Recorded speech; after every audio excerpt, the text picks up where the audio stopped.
السلام علیکم ورحمۃ اللہ وبرکاتہ۔ وعلیکم السلام ورحمۃ اللہ وبرکاتہ۔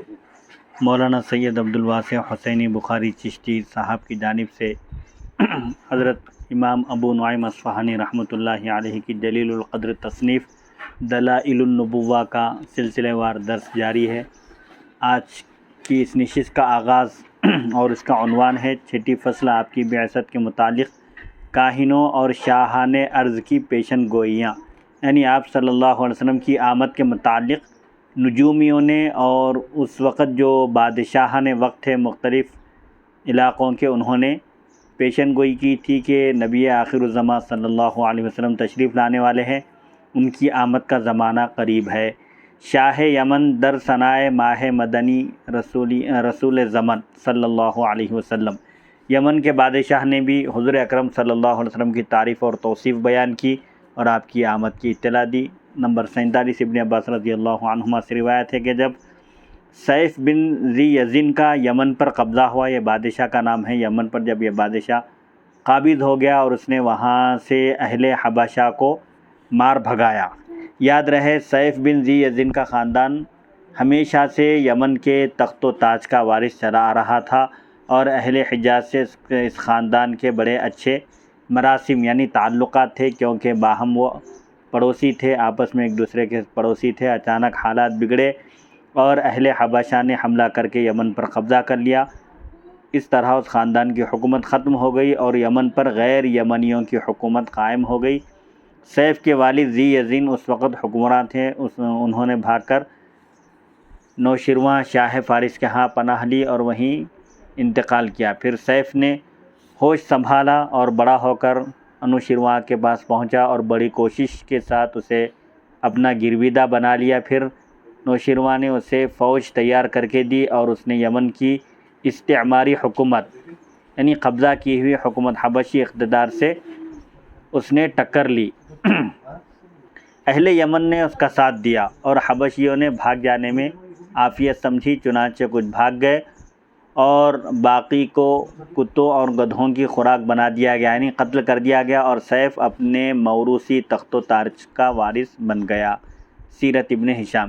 یہ واقعہ نبی کریم صلی اللہ علیہ وسلم کی ولادت باسعادت سے 2 سال بعد کا ہے۔ تو عرب کے سرداران و شعراء در وفد اسے مبارکباد دینے پہنچے، یعنی عرب کے قبائل کے بڑے بڑے سردار اور شعراء سیف بن ذی یزن کو مبارکبادی دینے کے لیے پہنچے۔ قریش کا وفد بھی گیا حکومت دوبارہ حاصل کرنے پر مبارکبادی دینے کے لیے، جن میں عبد المطلب بن ہاشم بن عبد مناف بن قصی، حضور پاک علیہ السلام کے جد امجد حضرت عبد المطلب، امیہ بن عبد شمس، عبداللہ بن جدعان، خویلد بن اسد بن عبد العزیٰ، وہیب بن عبد مناف بن زہرہ اور دیگر کچھ سرداران قریش بھی اس وفد میں شامل تھے۔ یہ لوگ یمن کے پائے تخت صنعاء ایک مقام کا نام ہے جو یمن کا کیپٹل سٹی تھا۔ سلطان اس وقت اپنے محل کی چھت پر تھا جسے غمدان کہتے تھے۔ وفد نے اذن دخول مانگا، یعنی وہ ڈیلیگیٹ وفد نے اندر آنے کی اجازت چاہی سلطان سے اور سلطان کے پیش ہو گئے، یعنی اجازت ملنے کے بعد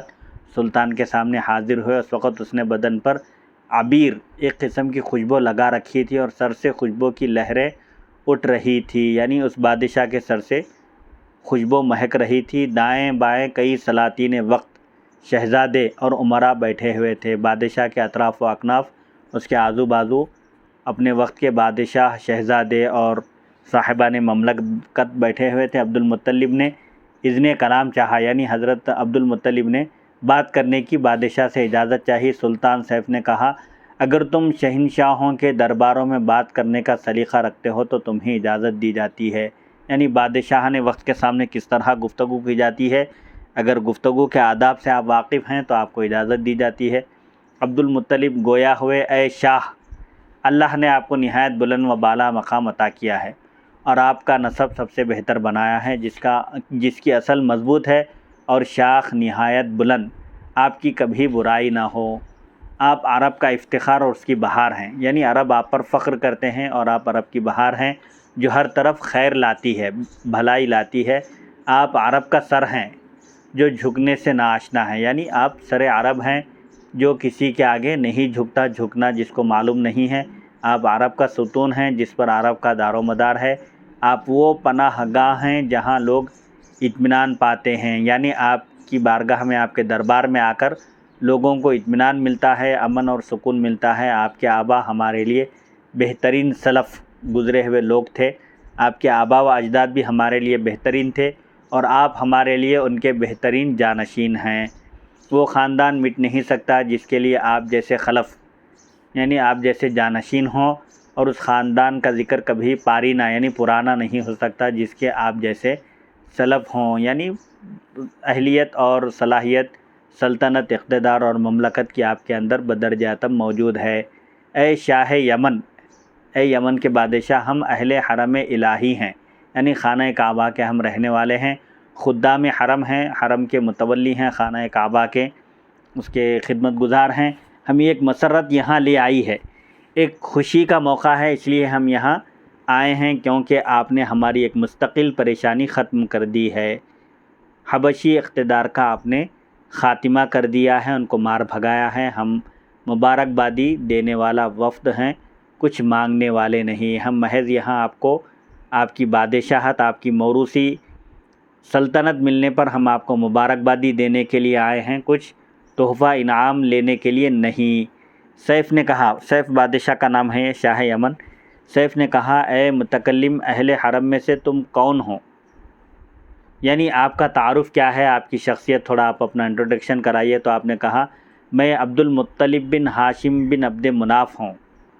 تو وہ کہنے لگا ہماری بہن کے بیٹے، کیونکہ شاہ یمن کی والدہ بنو نجار کے شرفاء میں سے تھی، اور ان کا خاندان بنو نجار سے ان کا تعلق تھا، حضرت عبد المطلب کا بھی۔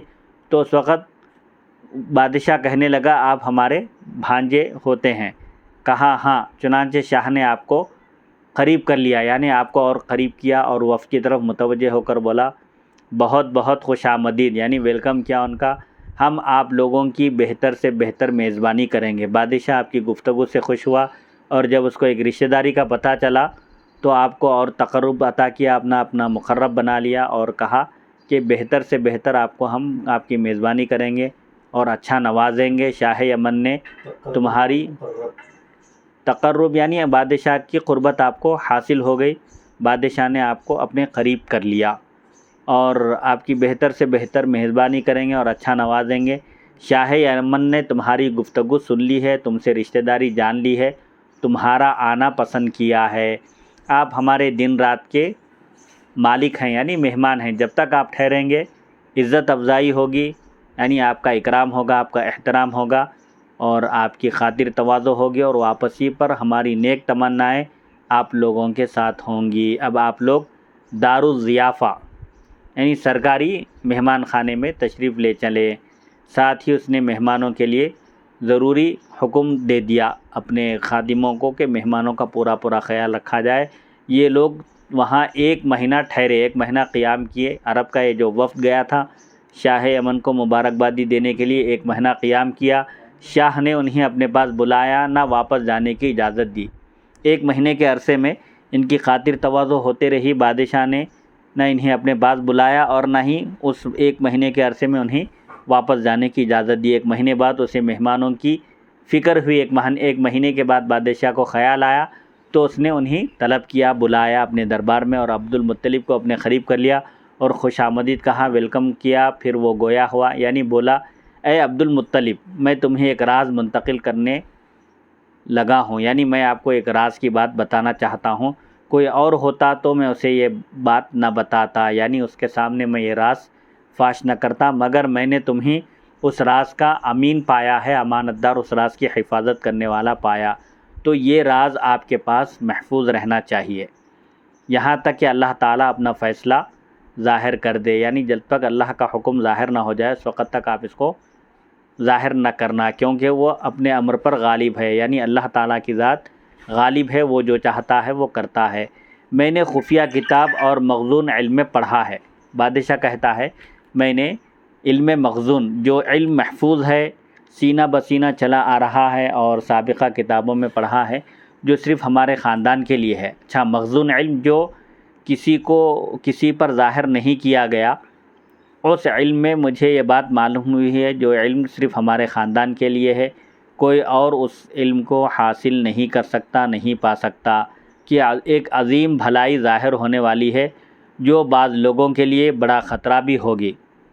اس میں حیات انسانی کے لیے شرافت و فضیلت کا خزانہ ہوگا، یعنی تمام انسانوں کے لیے شرافت اور فضیلت کا خزانہ ہوگا، تمہارے وفد کے لیے عموماً اور تمہارے لیے خصوصاً۔ یہ جو راز فاش کرنے والے ہیں، جو راز بتانے والے ہیں، اس راز کے بارے میں کہتا ہے شاہ یمن کہ اے وفد، تمہارے لیے عمومی خوشخبری ہے، اور حضرت عبد المطلب سے خطاب کر کے کہتا ہے کہ عبد المطلب کے لیے خصوصی فضیلت ہے۔ عبد المطلب کہنے لگے، آپ جیسا بادشاہ ہمیشہ صاحب مسرت و خیر رہے، یعنی آپ جیسا بادشاہ ہمیشہ خوش و خرم رہے، بھلائی پر رہے۔ وہ بھلائی کیا ہے جو آپ مجھے بتانا چاہتے ہیں، وہ خیر کیا ہے؟ آپ پر ہم جیسے بادیہ نشین گروہ در گروہ قربان ہوں، یعنی بادشاہ کی تعریف کرتے ہوئے کہتے ہیں کہ آپ کی جو شخصیت ہے، آپ جیسی شخصیت پر جماعت کی جماعت بھی اگر قربان ہو جائے تو کوئی تعجب کی بات نہیں ہے۔ قال اذا ولد بتہامۃ غلام بہ علامۃ بین کتفیہ الشامہ کانت لہ الامامہ ولکم بہ الزعامہ۔ شاہ نے کہا، شاہ یمن سیف بن ذی یزن نے کہا، جب مکے میں وہ لڑکا تولد ہوگا، وہ لڑکا پیدا ہوگا جن کے دونوں کندھوں کے درمیان علامت یعنی مہر نبوت ہوگی، نبوت کا نشان ہوگا، ابھرا ہوا حصہ ہوگا گوشت کا، ان کے لیے امامت ہوگی، یعنی وہ ساری کائنات کے امام ہوں گے، مقتدا ہوں گے، پیشوا ہوں گے، اور ان کی برکت سے تمہاری کرامت قیامت تک رہے گی، یعنی تم کو بادشاہت، زعامت اور سرداری ملے گی۔ عبد المطلب کہنے لگے، آپ برائی سے دور رہیں، یعنی دعائیہ جملہ دیتے ہوئے، ان کو دعا دیتے ہوئے کہتے ہیں کہ اللہ آپ کو برائی سے دور رکھے۔ میں سمجھ رہا ہوں کہ ہمارا وفد نہایت خوش بخت ہے، اور ہر وہ کچھ لے کر لوٹیں گے جو ایک کامیاب وفد کا حصہ ہوتا ہے۔ اگر جلالت سلطان مانع نہ ہو تو میں اس کی کچھ وضاحت چاہوں گا۔ یعنی حضرت عبد المطلب بادشاہ سے پوچھتے ہیں، شاہ یمن سے، کہ اگر آپ اس کو واضح کر کے کھول کر بیان کریں تاکہ میری مسرت میں مزید اضافہ ہو، یعنی میری خوشی کا کوئی ٹھکانہ نہ ہو، میری خوشی دوبالا ہو جائے، تھوڑا سا آپ اس کو وضاحت سے اگر بیان کریں کھول کر تو بہتر ہوگا۔ شاہ نے کہا، وہ لڑکا ہونے والا ہے یا ہو چکا ہے، اسمہ محمد، ان کا نام محمد ہے، محمد صلی اللہ علیہ وسلم، بین کتفیہ شامہ، ان کے دونوں کندھوں کے درمیان یعنی پشت مبارک پر، پیٹھ پر ایک علامت ہے، مہر نبوت ہے، ابھرا ہوا گوشت کا حصہ ہے جو ان کے نبی ہونے کی نشانی ہے۔ ان کے والدین فوت ہو جائیں گے، یعنی ان کے والدین دونوں بھی نہیں رہیں گے۔ حضور پاک علیہ السلام کی ولادت باسعادت سے پہلے آپ کے والد ماجد کا انتقال ہوا، پھر جب آپ کی عمر شریف 6 سال کی تھی اس وقت والدہ کا بھی انتقال ہو گیا۔ دادا اور چچا ان کی پرورش کریں گے۔ ہم نے یہ پیش گوئی بارہا پڑھی ہے۔ شاہ یمن سیف بن ذی یزن کہتا ہے کہ میں نے مختصر جو بیان کیا تھا اس کی وضاحت یہ ہے کہ وہ جو لڑکا تہامہ یعنی عرب میں مکے میں پیدا ہونے والے ہیں، وہ پیدا ہو چکے ہیں یا پیدا ہونے والے ہیں۔ بہرحال ہمارے خاندان میں جو علم چلا آ رہا ہے، ان کے بارے میں جو معلومات سینہ بسینہ منتقل ہوئی ہیں اور راز کی شکل میں محفوظ رکھی گئی ہیں، اس کا خلاصہ یہ ہے کہ وہ لڑکا مکے میں پیدا ہوگا اور ان کے دونوں کندھوں کے درمیان مہر نبوت ہوگی، اور ان کے والدین نہیں رہیں گے، ان کے دادا اور چچا ان کی تربیت کریں گے، پرورش کریں گے، ان کو پالیں گے۔ یہ پیشن گوئی شاہ یمن نے بارہا ان کے علم مخزون میں پڑھی تھی۔ اللہ اسے روز روشن کی طرح ظاہر کرے اور ہمیں ان کا خادم اور ناصر کرے، یعنی اللہ تعالیٰ ان کے دین کو غالب کرے، بلند کرے، اور ان کے مقام و مرتبے کو بھی بلند کرے، اور ہم کو ان کے دین کا خادم اور مدد کرنے والا بنائے۔ اللہ تعالیٰ ان کے ذریعے اپنے اولیاء کو معزز اور دشمنوں کو ذلیل کرے گا، یعنی اللہ تعالیٰ اس نبی کے ذریعے اپنے چاہنے والوں کو عزت عطا کرے گا اور اپنے دشمنوں کو ذلت اور رسوائی سے دوچار کرے گا۔ دشمن اپنی عزت کھو بیٹھیں گے اور ان کی عالی نسب عورتیں مباح کر لی جائیں گی، یعنی دشمن جو ان سے جنگ کریں گے، مقابلے پر اتر آئیں گے تو وہ ذلیل و رسوا ہوں گے، اور ان کی بیویاں اگر جنگ میں باندی بن کر آئیں تو پھر وہ مسلمانوں سے ان کا بیاہ کر دیا جائے گا۔ رحمان کی عبادت ہوگی، اس نبی کی تشریف آوری کے بعد صرف اللہ کی عبادت ہوگی، اور شیطان ذلیل ہوگا، آگ بجھ جائے گی، بت ٹوٹ جائیں گے۔ جیسا کہ مشہور ہے، فارس کا ایک بتکدہ تھا جہاں پر 1000 سال سے آگ سلگا کر رکھی گئی تھی جو کبھی بھی نہیں بجھی تھی، لیکن حضور پاک علیہ الصلوۃ کی جس شب پیدائش ہوئی اس وقت وہ فارس کا آتش کدہ بجھ گیا اور بت سرنگوں ہو گئے، یعنی منہ کے بل گر پڑے، بت ٹوٹ جائیں گے۔ ان کا فیصلہ تقدیر الہی اور ان کا حکم سراپا انصاف ہوگا۔ نیکی کا حکم دیں گے وہ نبی اور اسے خود کریں گے، یعنی نیکی کا حکم بھی دیں گے اور خود بھی نیک کام کریں گے، برائی سے روکیں گے اور خود بھی برائی سے باز رہیں گے۔ بادشاہ نے اس اجمال کی تفصیل بیان کی کہ جو تشریف لانے والے ہیں وہ نبی آخر الزماں ہیں اور ان کے یہ اوصاف ہیں اور ان کے یہ اخلاق ہیں۔ عبد المطلب کہنے لگے، اے شاہ یمن، آپ کے پڑوسی معزز رہیں۔ یہ دعائیہ جملہ ہے۔ عرب جو عام طور پر دعائیہ جملے سے گفتگو کا آغاز کرتے ہیں، کہتے ہیں کہ آپ کے جو پڑوسی ہیں، آپ کے آس پاس رہنے والے ہیں، وہ باعزت رہیں، سرخرو رہیں، آپ کی ہر کوشش کامیاب اور شان بلند رہے، عمر لمبی ہو اور ملک یعنی بادشاہت ہمیشہ قائم رہے۔ کیا بادشاہ مزید وضاحت کر سکتا ہے؟ یعنی اور اس کی مزید وضاحت ہو سکتی ہے؟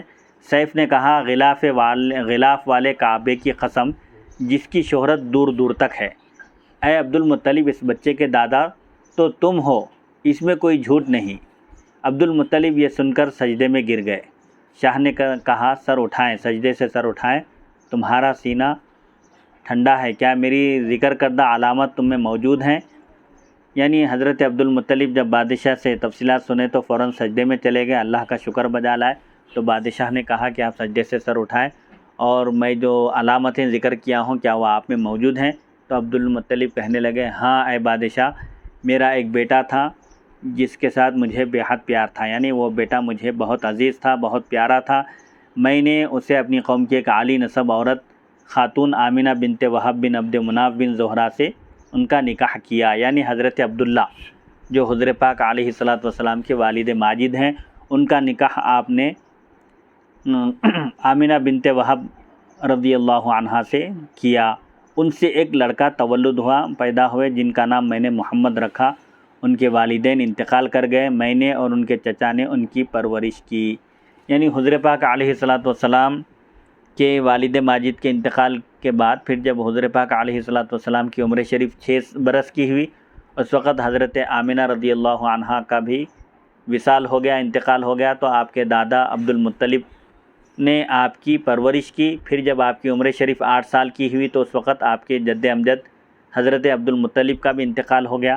انہوں نے انتقال سے پہلے آپ کو آپ کے چچا ابو طالب کے حوالے کیا آپ کی تربیت اور پرورش کے لیے، چنانچہ ابو طالب نے آپ کی ظاہری تربیت کی اور پرورش کی، اور ان کے چچا نے ان کی پرورش کی۔ ان کے کندھوں کے درمیان ایک نشانی ہے۔ حضرت عبد المطلب جب یہ نشانیاں شاہ یمن سے سنے تو آپ نے بیان کیا کہ وہ پیدا ہو چکے ہیں اور ان کا نام محمد رکھا گیا ہے، ان کے والد کا انتقال ہو چکا ہے، اور میں ان کی تربیت کر رہا ہوں، ان کی پرورش کر رہا ہوں، اور ان کے کندھوں کے درمیان ایک نشانی ہے اور وہ آپ کی ذکر کردہ جملہ علامات کے حامل ہیں۔ یعنی آپ نے جو ان کی نشانیاں بیان کی ہیں وہ نشانیاں ان کی ذات میں موجود ہیں، پائی جاتی ہیں۔ سیف نے کہا، اپنے بیٹے کی حفاظت کرو، یعنی اپنے پوترے کی آپ حفاظت کیجئے، انہیں یہود سے بچائیے کیونکہ یہود ان کے سخت دشمن ہیں۔ اگرچہ اللہ تعالیٰ یہود کو ان تک پہنچنے نہیں دے گا، اللہ ان کا مددگار ہے، حامی ہے، ان کی حفاظت کرنے والا ہے، جیسا کہ اللہ تعالیٰ نے سورہ مائدہ میں ارشاد فرمایا، واللہ یعصمک من الناس، اور اللہ تعالیٰ لوگوں سے آپ کی حفاظت فرمانے والا ہے۔ پھر بھی بادشاہ عبد المطلب کو نصیحت کرتے ہوئے، تاکید کرتے ہوئے کہتے ہیں کہ آپ اپنے اس پوترے کی حفاظت کیجئے، اور یہود جو ان کے سخت ترین دشمن ہیں ان سے خاص طور پر ان کو بچا کر رکھیے۔ میرا یہ راز اپنے ساتھی وفد سمیت کسی پر ظاہر نہ کرنا۔ یعنی آپ کو تنہائی میں بلا کر بادشاہ نے یہ سب باتیں بتائی اور آپ کو تاکید کی کہ آپ کے ساتھ یہ جو سرداران قریش ہیں، آپ ان کے سامنے بھی اس راز کو ظاہر نہ کرنا۔ ممکن ہے ان کے دلوں میں حسد آئے، جلن ان کے دلوں میں پیدا ہو کہ ریاست تمہیں حاصل ہونے والی ہے، کہ آپ کے پوترے کی وجہ سے آپ کو پوری دنیا میں آپ کا نام روشن ہونے والا ہے، اس وجہ سے کہیں ان کے دل میں حسد نہ پیدا ہو جائے، پھر یہ لوگ ان کے لیے مصائب کھڑے کریں گے۔ یعنی آپ کے ساتھ جو وفد ہے، جو وفد میرے دربار میں آیا ہوا ہے، اگر اس وفد کے لوگوں کو معلوم ہو جائے کہ آپ کو سرداری ملنے والی ہے اور آپ کا نام پوری دنیا میں روشن ہونے والا ہے آپ کے پوترے کی وجہ سے، تو ممکن ہے کہ یہ لوگ ان کے لیے مشکلات کھڑی کر دیں گے، ان کے خلاف سازش کریں گے۔ اگر مجھے موت ہلاک کرنے والی نہ ہوتی تو میں اپنے پیادے اور سوار لے کر چلتا اور یثرب کو پائے تخت بنا لیتا۔ بادشاہ اپنی تمنا ظاہر کرتا ہے کہ اگر مجھے موت ہلاک نہ کرتی اور مجھے موقع ملا تو میں اپنے پیادے یعنی اپنا لشکر لے کر نکلتا یمن سے، اور یثرب یعنی مدینہ منورہ کو کیپٹل سٹی بناتا، پائے تخت بنا کر اس کو میں وہاں قیام کرتا۔ کیونکہ میں نے اسی بولتی کتاب میں پڑھا ہے کہ اس نبی کا قرار بھی، یعنی وہ نبی ہجرت کر کے اس نبی کا قرار بھی یثرب میں ہوگا، یعنی وہ نبی کفار مکہ مشرکین عرب کے تنگ کرنے پر، ستانے پر اللہ کا حکم پا کر مکہ مکرمہ سے مدینہ منورہ کی طرف ہجرت فرمائیں گے اور مدینہ منورہ کو آپ کا مسکن اور مرکز بنائیں گے، اور آپ کا مزار بھی یثرب میں ہوگا، یعنی آپ کا وصال مدینہ میں ہوگا اور آپ کی آخری آرام گاہ بھی مدینہ منورہ ہی ہوگی۔ اگر میرا مقصد یہ نہ ہوتا کہ انہیں آفات زمانہ سے محفوظ رکھا جائے تو میں عرب کے چپے چپے پر ان کا چرچا کر دیتا۔ یعنی بادشاہ نے نبی آخر الزمان صلی اللہ علیہ وسلم کے اوصاف بیان کیے، لیکن آپ صلی اللہ علیہ وسلم کی آمد اور آپ کے ان اوصاف کو اس بادشاہ نے راز میں رکھا اور کہا کہ میں نے اسی لیے عرب میں ان کی شہرت اور ان کا چرچا نہیں کیا، کہیں ایسا نہ ہو کہ لوگ ان کے دشمن ہو کر ان کو تکلیف پہنچانے کے پیچھے پڑ جائیں اور نو عمری میں ہی ان کا ذکر بلند ہو جاتا، مگر میں یہ کام تمہارے سپرد کرتا ہوں۔ شاہ یمن حضرت عبد المطلب سے کہتا ہے کہ آپ کے حوالے میں یہ کام کر رہا ہوں کہ آپ ان کا چرچا کیجئے اور ان کی آمد کا ذکر کیجئے اور ان کی نصرت کیجئے۔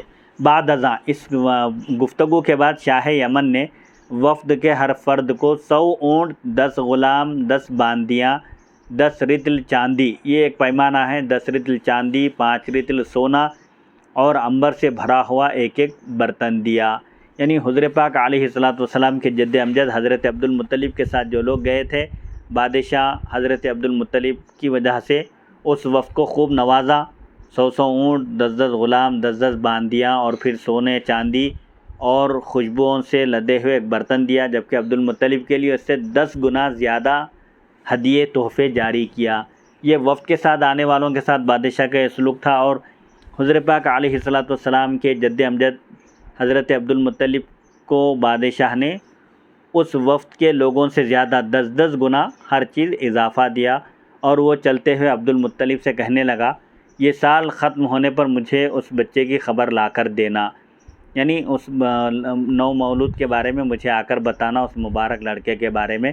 مگر سال ختم ہونے سے پہلے ہی سیف نے داعی اجل کو لبیک کہا۔ سیف بن ذی یزن جو شاہ یمن تھا، اس نے عبد المطلب رضی اللہ عنہ کو رخصت کرتے ہوئے کہا کہ آپ اس سال کے اختتام تک مجھے اس لڑکے کے بارے میں بتانا، لیکن اتفاق سے اس سال کے گزرنے سے پہلے ہی بادشاہ کا انتقال ہو گیا۔ عبد المطلب اپنی قوم قریش سے کہا کرتے تھے، اے قریش، تم میں سے کوئی شخص مجھ پر اس لیے رشک نہ کرے، رشک یعنی حسد نہ کرے کہ شاہ یمن نے مجھے بہت نوازا تھا، یہ مال تو ختم ہونے والی چیز ہے، بلکہ مجھے اس شرافت کی مبارکباد دو جو ہمیشہ باقی رہے گی۔ یعنی یہ مال جو مجھے بادشاہ نے عطا کیا ہے، مال و دولت تو زائل ہونے والی چیز ہے، ختم ہونے والی چیز ہے، اس کی وجہ سے مجھ پر حسد مت کرو، بلکہ مجھے اس شرافت کی مبارکباد دو جو ہمیشہ باقی رہے گی۔ یعنی بادشاہ کے دربار میں مجھے جو اعزاز ملا اور میری وجہ سے قریش کا جو مقام و مرتبہ بلند ہوا، اس پر خوش ہو جاؤ۔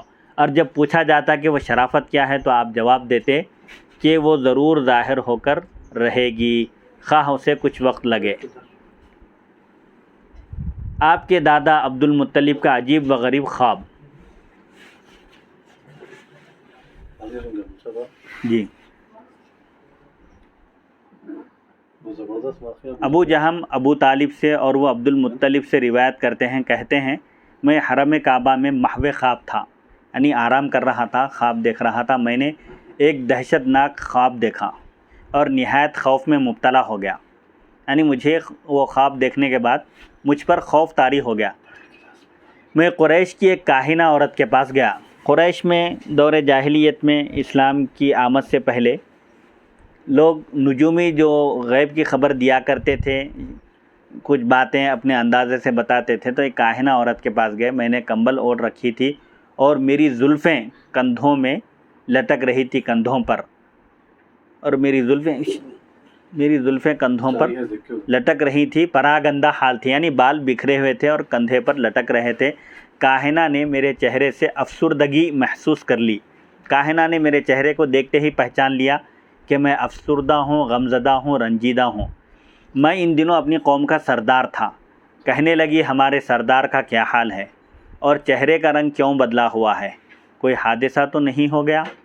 میں نے کہا ہاں، ان دنوں لوگوں کی عادت یہ ہوتی تھی کہ ہر آنے والا شخص سوال کرنے سے پہلے، پوچھنے سے پہلے اس کاہنہ کا دایاں ہاتھ چومتا اور پھر اس کے سر پر ہاتھ رکھ کر اپنا مدعا یعنی آنے کا مقصد بیان کرتا، مگر میں نے اپنے مقام و مرتبے کا لحاظ رکھتے ہوئے ایسا نہیں کیا اور سیدھے بیٹھ گیا۔ میں نے کہا آج رات میں نے حرم کعبہ میں سوتے ہوئے خواب دیکھا ہے کہ زمین سے ایک درخت نمودار ہوا، یعنی زمین سے ایک درخت نکلا باہر، جس کا سر آسمان تک جا پہنچا، یعنی اتنے نہایت بلند درخت ہے جس کی جڑ زمین میں ہے تو اس کی شاخیں آسمان تک پہنچی ہوئی اور ٹہنیاں مشرق و مغرب تک پھیل گئیں۔ وہ درخت سورج سے 70 گنا زیادہ روشن اور منور تھا۔ سبحان اللہ۔ پھر کیا دیکھتا ہوں کہ سب عرب و عجم اسے سجدہ کر رہے ہیں، اس کے آگے جھکے ہوئے ہیں اور اس کا نور مسلسل بڑھتا جا رہا ہے۔